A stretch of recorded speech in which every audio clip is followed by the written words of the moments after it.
আমি যদি আমাদের দুপুরের মেনুটা তোমাদেরকে না দেখাই আমার ব্লগটা যেন কোথায় অসম্পূর্ণ থেকে যাবে। তো পালং শাক চচ্চড়ি, সিম, আলু, বেগুন এগুলো দিয়ে, মূলো নেই, মূলো হলে আর একটু জমতো। আর এখানে রয়েছে ভাত, সব অর্ধেক করে খাওয়া হয়ে গেছে। শাক ভাজা, বেগুন দিয়ে বেতর শাক, আর এই যে ভাত, আর এখানে রয়েছে ভোলা মাছ। এই হচ্ছে আমাদের আজকের দুপুরের মেনু। তোমাদের দাদা এটাও শেয়ার করলো তোমাদেরকে, যাকে আমি যেমনটা তেমনটাই তোমাদের সামনে আসি, তো ছাদে উবুড় হয়ে ঘুমোচ্ছি সেটাও এবার দেখো, কোনোটাই আর বাদ থাকলো না। আর আমার না ঘুমানোর সিস্টেমই এরকম। আজকে ছাদের মধ্যে ভালোই ঘুমালাম, অন্যদিন পাতলা একটা কম্বল নিয়ে ঘরের ভিতর সোফায় শুয়ে থাকি, ঘুম আসে না। আর আজকে রান্না তাড়াতাড়ি হয়ে গেছে, ঘরের ভিতর না শীত শীত করছিল। আর আমার তো এমনি বড্ড শীত, এই ধরো মাঘ মাসের শেষ, তবু মনে হচ্ছে শীত ছাড়ছে না আমার কাছ থেকে। দিয়ে ভাবলাম কি একটু ছাদে যাই, দিয়ে ছাদে এসে ভালো করে যেই একটু শুলাম, কখন যে ঘুম এসে গেছে বুঝতে পারিনি। আর আমি যখন ঘুমিয়েছি আর ও তখন এসে শুট নিয়েছে। আর ও আজকে কি করেছে জানো, এখনো ভাত খায়নি। ওর শরীরটার জন্য আমার আরো বেশি মানে মনটা ভাল লাগছে না। মনে হচ্ছে যেখানে শুয়ে থাকি তো শুয়েই থাকি, যেখানে বসে থাকি তো বসেই থাকি। নিজের থেকে আর কিছু ভালো লাগছে না যে কিছু করি কি কিছু। সকাল থেকে আমি যার জন্য তোমাদের সামনে আজকে আসিও নি জানো। ও আজকে বলছে তোমার কি আজকে এখানেই ঠিকানা, ওই দেখো কোথায় বসেছে দেখো। ঠিকই তো, আজকে কি এখানেই ঠিকানা? সে সকাল থেকে দেখছি এখানে। সকাল থেকে না, দুপুরে রান্নার পর থেকে। আমি যখন থেকে দেখছি তখন সকালই। ও 12টার সময় খেয়েছে, তারপরে আমি ধোয়া মাজা খাওয়া দাওয়া ওষুধ টষুধ খেয়ে তারপরে একদম এখানে এসে যে সেটেল হয়েছে, আর নামতে ইচ্ছা করছে না। রোদ্দুর চলে গেছে কিন্তু ওই দেখো কত দূর অব্দি ছায়া পড়ে গেছে, দিয়ে আর নামতে ইচ্ছা করছে না। আর একটুখানি পরে আবার একটু শীত লাগবে, মনে হয় যেন এখানেই শুয়ে থাকি। আজকে রাত্রেবেলা এখানেই শুয়ে থাকবো ছাদের মধ্যে। কুয়াশা টেনে নিয়ে চলে যাবে। কুয়াশায় যদি টেনে নিয়ে যায় খুব ভালো হবে, সংসার জীবন থেকে একটু বিরতি পাওয়া যাবে, যে কুয়াশায় আমাকে টেনে নিয়ে গেছে। আর এই ছাদে শুয়ে শুয়ে একটা কথা ভাবছিলাম, খুব মিস করছিলাম আমার সেই আগের দিনগুলোকে, যেই দিনগুলোতে আমি গরমের দুপুরবেলায় ঘেমে টলক ঘাম হয়ে যেতাম, গা ভিজে যেত ঘামে, তবু একটা উপন্যাসের মধ্যে আমি ডুবে থাকতাম। মানে বই পড়তে তো খুব ভালোবাসি, আজও ভালোবাসি। সময়ের অভাবে হয়তো আগের মতো আর বই পড়া হয় না, অনেক কমে গেছে। কিন্তু সেই যে গরমের দুপুরে বিছানায় শুয়ে শুয়ে বই পড়া, মানে সেইটার মধ্যেই ডুবে যেতাম। আমি যে ঘেমে স্নান হয়ে গেছি, কি আমার কখনো যদি শীতও লাগতো সেটাও আমি অনুভব করতে পারতাম না। আমি বই পড়তে এত ভালোবাসতাম। তো সেই দিনগুলো, সেই সময়গুলো, সেই মুহূর্তগুলোকে না আমি খুব মিস করি। যখন নিজের মতো করে একার মতো করে একটু সময় কাটাই, যখন নিজের জন্য কিছু ভাবি, তখন সেই পিছিয়ে চলে যাই সেই দিনগুলোতে। সেই দিনগুলো আর কখনো জীবনে ফিরে আসবে না। মাটি গোনা তো দেয়াল হবে, কবে হবে আমি বলতে পারছি না, তবে হবে খুব শিগগিরই। বাপি এটা কবে তোমার হবে, কবে? এটা না করলে মাটি গোনা তোমার শক্ত হয়ে যাবে তো। যাই হোক, ওরা কাল পরশু করবে বলছে। তা এখন একটু ঘরের দিকে যাই, দেখি তোমাদের দিদি ভাই কি করছে। নিশ্চয়ই শুয়ে আছে, ওরও শরীরটা খারাপ, কিন্তু না শুয়ে নেই, আর চুপচাপ বসে বসে কি একটা ভাবছে। কিছু তো ভাবছো নাকি? কি ভাবছো বলো, একটু শোনা যাবে?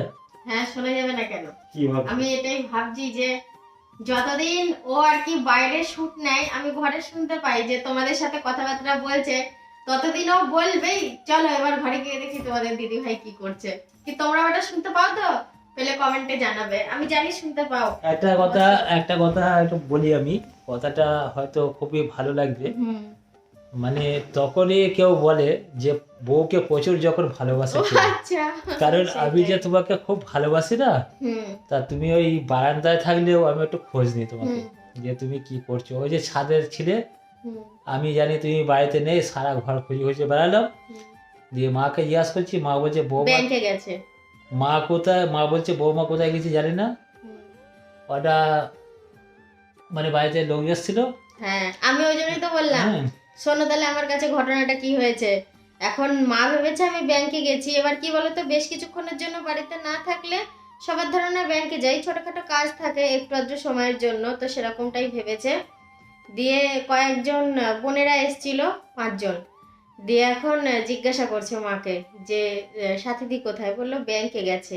এখন কাকলি ছাদে এসেছিল আমি ঘুমিয়ে থাকাকালীন, ও তো জানে যে আমি কোথায়। ও বলছে আমার বৌদির শরীরটা মনে হয় ভালো না, ছাদে রোদ্দুরে শুয়ে আছে। দিয়ে ওই বোনগুলো ছাদে গেছিল, দিয়ে তাদের সাথে একটু গল্প করেছি।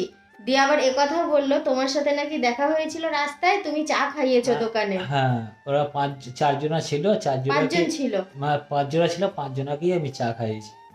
আমিও জানি তুমি ব্যাংকে গিয়েছো, তা ওরা দোকানে গিয়ে হ্যাঁ, ওই জন্য বললো যে মাসিমা বললেন তুমি ব্যাংকে গেছো। তা আমি বললাম যখন বাড়িতে কাউকে দেখা পাইনি তাহলে একটু চাটা খাক, টাইমটা পাস হবে, তাহলে তুমি চলে আসো তখন। হ্যাঁ, দিয়ে কাকলি আবার ছাদে নিয়ে গেছে। বাড়ি এসেও আমি স্নান টান করার পরে জামা কাপড় পরার পরেও দেখি তুমি নেই, তখন রাজু বলছে মামি ছাদে তো। কাকলিও জানতাম। হুম। আর ছাদে আজকে অনেকটা সময় কাটিয়েছি আমি। দিয়ে মানে উঠে দেখবা ঘুম থেকে উঠেই চলবল করে কোনো কাজ করতে ইচ্ছে করে না, ওখানে শুয়ে বসেছিলাম, দিয়ে এখন একটু বসলাম, দিয়ে বিকেলের কাজ আবার শুরু করব, ঘর ঝাড় দেওয়া, উঠোন ফুটন ঝাড় দেওয়া। বাইরে গিয়েছিলে? বাইরে কি বাপি গাছ লাগাচ্ছে?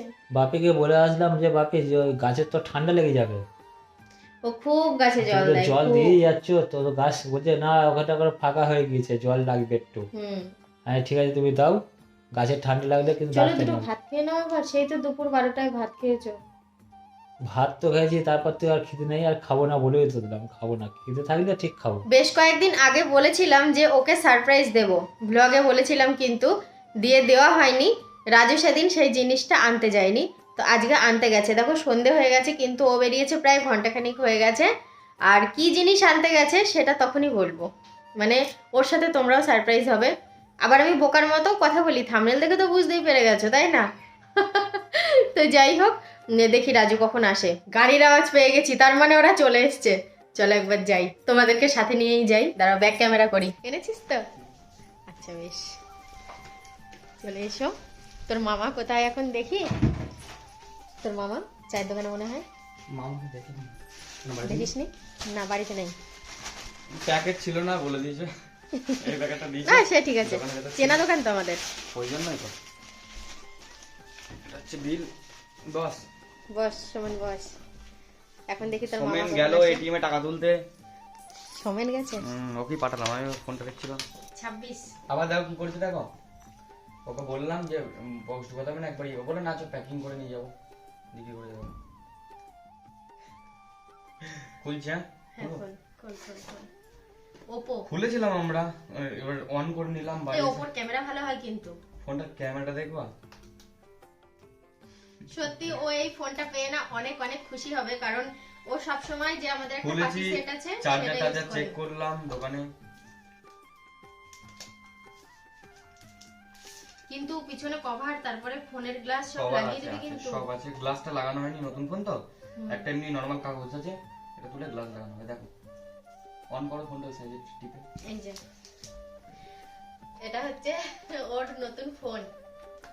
আসলে কি বলতো, ও তো ওই পাতি সেটটা ইউজ করে, তো ও ভাবতে পারে নিজে ওর জন্য এটা আর কি আনা হবে, বুঝতে পেরেছো? ওই জন্য ওকে সারপ্রাইজ দেওয়ার জন্য কিচ্ছু বলা হয়নি। এই কভার, শুধু গ্লাসটা লাগিয়ে আনবা, ঠিক গ্লাস আছে? লাগালেই হবে, নালে গ্লাস না লাগালে ও হয়তো। হেভি ক্যামেরা ফোনটা, মানে রেঞ্জ অনুযায়ী ফোনটা হেভি ক্যামেরা।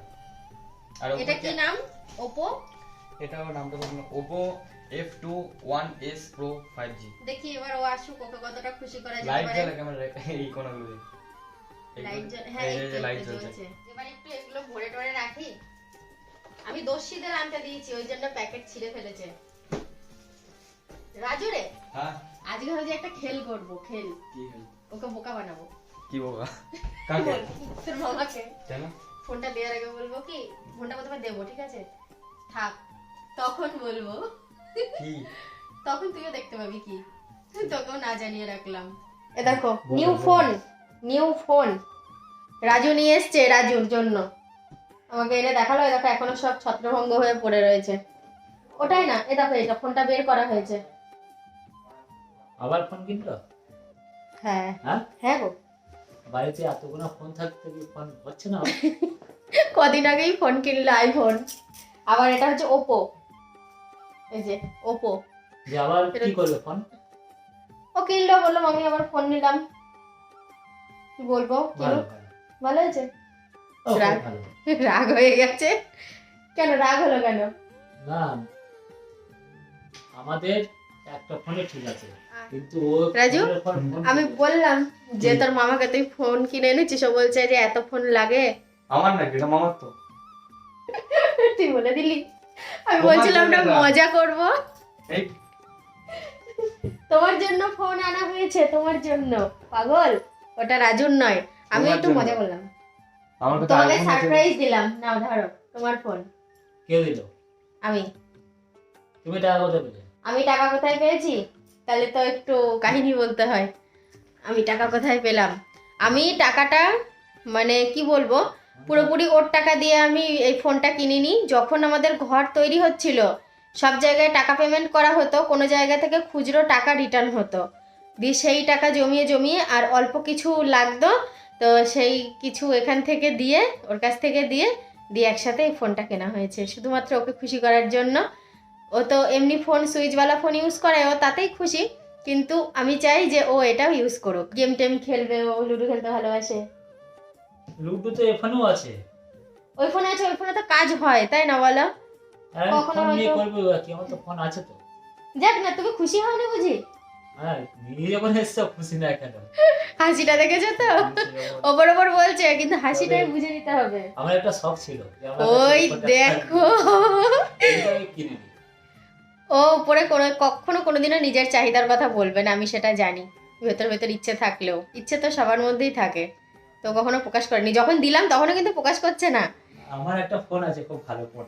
দিয়ে যখন দেখলো না এটা পুরো নিজের হয়ে গেছে, দিয়ে বলছে আমার তো ইচ্ছে ছিল। ফোন আমার মজার ফোন। হ্যাঁ, এই ফোনেও গেম খেলা যায় কিন্তু। হ্যাঁ, আমি গেম খেলি তো, রাত্রিবেলা করে এটা গেম খেলি। লুডো খেলে ওই রিয়েলমিটা। তারপরে কোথাও সব থেকে বিষয় হচ্ছে যদি ট্রেনে করে কোথাও যাই আমি এটা গেম খেলি, আমার খুব ভালো লাগে। কি গো, পছন্দ কিনা বলো? হ্যাঁ, পছন্দ। ক্যামেরা কিন্তু দারুণ এই ফোনে। কি বললে, আমি তো কতটা গুরুত্ব দিই। কি করে কিনেছো ফোনটা?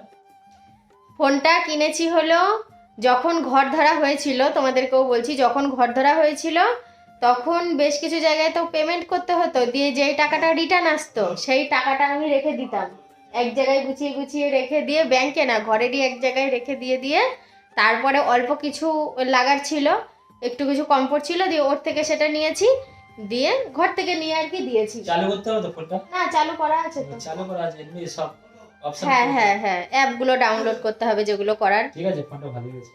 খুশি? হুম। হেবি তাহলে কি খুশি। আজকে থেকে আমার কাছে থাকবে? হ্যাঁ, আজকে থেকেই তোমার কাছে থাকবে। সত্যি থাকবে? সত্যি থাকবে।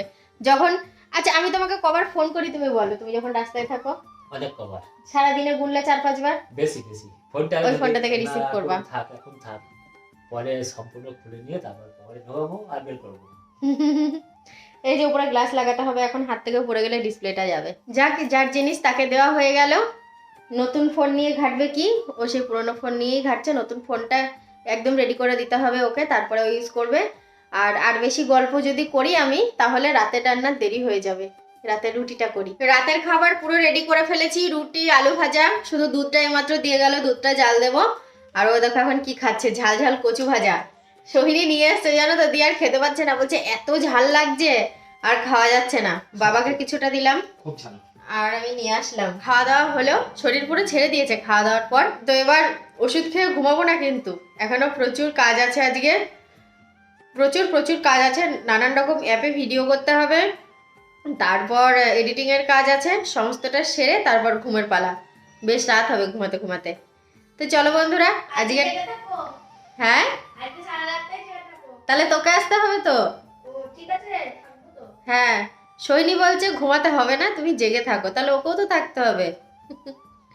তাহলে চলো বন্ধুরা, আজকে টাটা গুড নাইট বলছি, দেখা হচ্ছে আবার কালকে সকাল থেকে।